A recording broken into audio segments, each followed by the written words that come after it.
Madiun,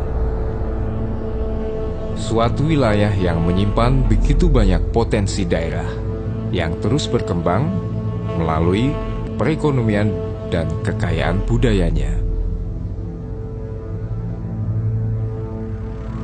Terletak di bagian barat Jawa Timur Indonesia, Madiun adalah tanah di mana banyak perguruan pencaksilat dilahirkan.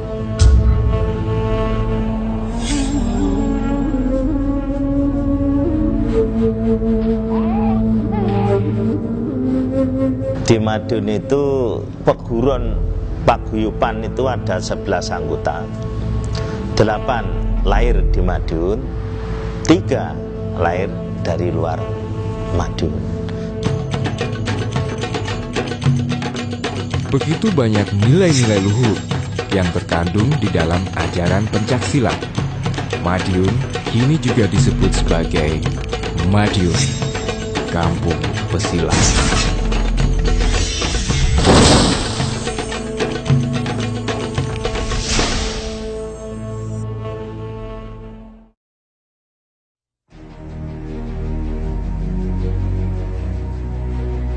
Silat merupakan budaya peninggalan nenek moyang kita pada masa kerajaan-kerajaan terdahulu, di mana silat menjadi modal utama pertahanan diri, mempertahankan wilayah, dan untuk mengusir penjajah pada masa itu.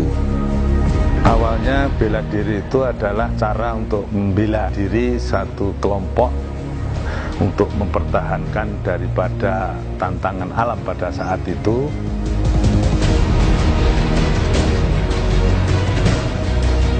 Salam penghormatan. Dengan bertakwa kepada Tuhan Yang Maha Esa, kita kembangkan pencaksilat sampai tutup wal ajal pati kita.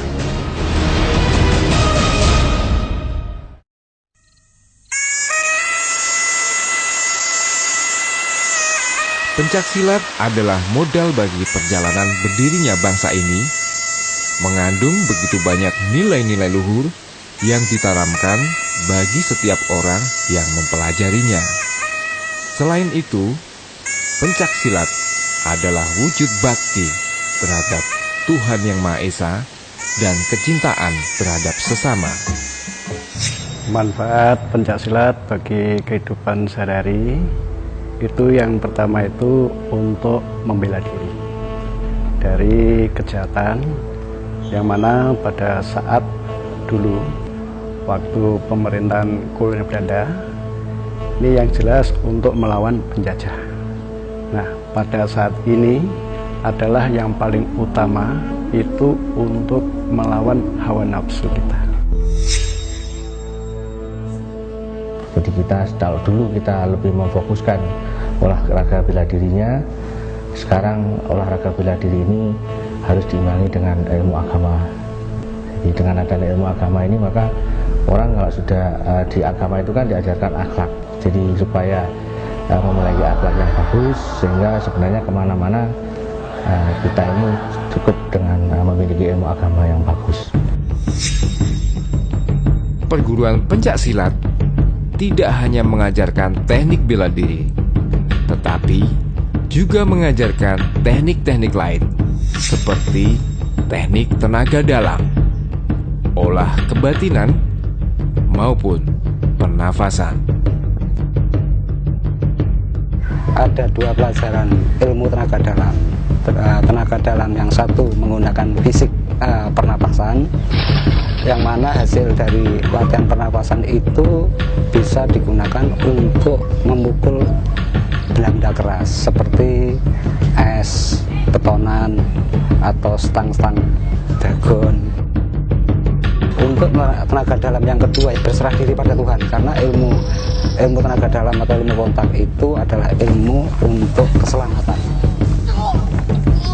Tenaga dalam atau ilmu pernapasan ini bisa berfungsi sebagai pertama untuk meningkatkan daya tahan tubuh. Daya tahan tubuh terhadap serangan lawan maupun daya tahan tubuh terhadap serangan berbagai macam penyakit. Pencaksilat telah berkembang pesat selama abad ke-20 dan telah menjadi olahraga kompetisi di bawah penguasaan dan peraturan Persilat atau Persekutuan Pencaksilat Antar Bangsa, The International Pencaksilat Federation. Bahwa pencaksilat ini asli dari Indonesia, tidak mengimpor dari luar negeri. Di dalam organisasi ada namanya IFSI. Nah, yang mana IFSI ini akhirnya sudah diakui dunia bahwa pencaksilat bisa dipertandingkan di tingkat Asian Games. Pencaksilat yang merupakan modal berdirinya bangsa Indonesia dan yang mempunyai begitu banyak manfaat di dalamnya, sangat perlu untuk tetap dilestarikan. Harapan kita terhadap pencaksilat ini, karena pencaksilat merupakan salah satu warisan budaya yang luhur bangsa Indonesia, maka kita wajib untuk melestarikan, mengembangkan, dan kemudian mengamalkan dalam kehidupan sehari-hari. Dan sehingga nanti pencaksilat ini tetap menjadi ciri khas bangsa Indonesia dan tidak diakui oleh bangsa lain. Dan dengan pencaksilat maka kita akan ikut andil dalam amar ma'ruf nahi munkar, kemudian ikut mempertinggi ketahanan nasional. Proses kehidupan manusia itu harus berani bertarung. Bertarung bukan bertanding untuk melawan manusia, enggak. Bertanding untuk melawan hati yang enggak benar. Dengan terbentuknya Madiun merupakan kampung pesilat, kita punya harapan semua anggota bela diri dengan berbagai macam baju dan aliran yang ada di Madiun khususnya akan bisa menjadi suri tauladan anggota-anggota kita yang tersebar di seluruh penjuru tanah air, bahkan di mancanegara, bahwa kita adalah satu, yaitu masyarakat Indonesia yang rukun. Biarpun baju berbeda, aliran kita berbeda, tapi kita tetap satu bangsa Indonesia yang setia kepada NKRI. Harapan ke depan gitu nanti mencetak pendekar-pendekar yang baik, pendekar-pendekar yang bisa diandalkan, ini akan muncul di Indonesia ini. Kalau semuanya pendekar-pendekar yang arti sebenarnya, pendekar arti sebenarnya bukan hanya pendekar tarung, hanya pencaksilat aja, itu bukan pendekar namanya. Kalau pendekar yang artinya tingkah laku yang baik, melindungi yang lemah, dan lain sebagainya, itu pendekar. Harapan saya di Indonesia banyak pendekar yang demikian.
Madiun sebagai kota pelestari budaya diharapkan mampu menjadikan pencaksilat sebagai ikon yang menjunjung tinggi nilai-nilai sejarah dan yang mempunyai nilai khasanah budaya sangat luhur, sehingga mampu mewujudkan Madiun sebagai kampung pesilat.